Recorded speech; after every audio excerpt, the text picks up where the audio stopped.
সোমবার 7 সকালে উখড়া থেকে অন্ডাল যাওয়ার প্রধান রাস্তায় খান্দ্রা কলেজের পাশে একটা ঝোপের মধ্যে পরিত্যক্ত 4 চাকা গাড়ি উদ্ধার ঘিরে চাঞ্চল্য ছড়ালো এলাকায়। স্থানীয়দের মতে রাত্রিবেলা কোনো দুর্ঘটনার কারণে গাড়িটি ঝোপের মধ্যে ঢুকে যায়। তবে রহস্যের ব্যাপার, গাড়ির মধ্যে থেকে কাউকে পাওয়া যায়নি। গাড়ির মধ্যে নেই গাড়ির চাবি, অথচ গাড়ির লাইট তখনও জ্বলছে। খবর পেয়ে ঘটনাস্থলে ছুটে আসে উখড়া আউটপোস্টের পুলিশ এসে গাড়িটিকে নিরীক্ষণ করে। সম্ভবত গাড়িটি বর্ধমানের নাম্বারের হতে পারে বলে ধারণা। কিভাবে গাড়িটি ঝোপের ভেতরে ঢুকলো আর কেন গাড়ির মধ্যে কেউ নেই, এই নিয়ে রহস্যের দানা বেঁধেছে। স্থানীয় বাসিন্দা ননীগোপাল মাঝি জানান, এদিন ভোরবেলা স্থানীয়দের মধ্যে আলোচনা করা হয় যে খান্দ্রা কলেজের রাস্তার পাশে ঝোপের মধ্যে একটা গাড়ি রয়েছে।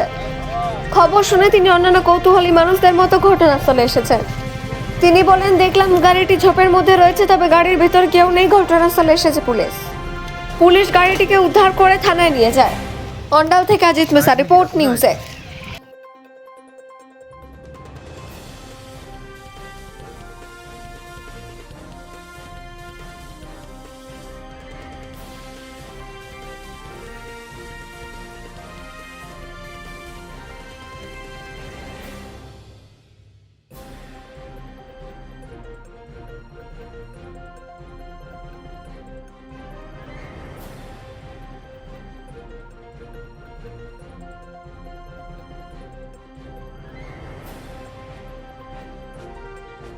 আমরা তো ভোরবেলায় দেখলাম, এটা রাত্রে হয়েছে।